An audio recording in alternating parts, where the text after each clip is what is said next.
nga po pala si Ruth Ann Cortez. Ako nga po pala ay nag-a-apply para sa scholarship sa school namin. Ito nga po pala yung lola ko, tsaka yung kapatid ko po. Pagpasensyahan nila po kasi may, ano po yun eh, may diferensya po siya. Iniwan po kasi kami ng magulang namin, tapos sa lola ko na lang po kami nakatira. Kaya po, ano po kami na sana makapasok po sa scholar na pinag-a-applyan po namin. Yung lola ko po kasi nagtrabaho po siya sa kantin ng school. Tapos sa sobrang hirap po ng buhay, tinry niya po magbenta po ng marijuana po.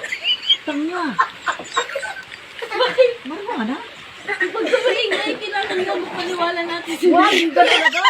Ay, bakit? Sana naman ito. Huli ka na agad. Hindi! Cut na lang yun, cut na lang yun. Huli ka na.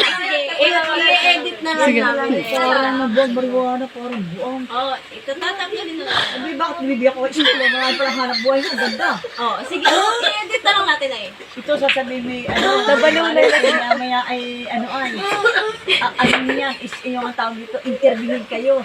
Hindi yan, kaya nga may video i-edit na lang, ikakat na lang natin. Sorry. Dapat pinag-aralan mo namin yun. Ako muna magkasalita na ito naman.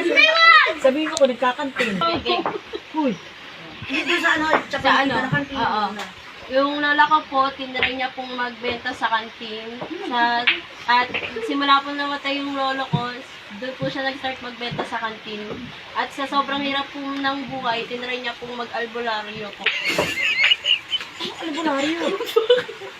Kailangan nyo natin paniwalaan na paano makapasok. Ay sabihin naman sa iyo. Yo, gagabutin ka ni nanay. Magpapagabit doon. Naihina.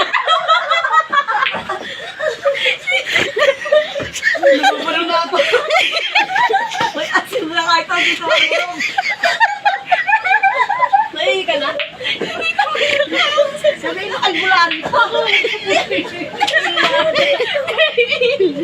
Maya sabi, teka, meron pala yung magpapagamot muna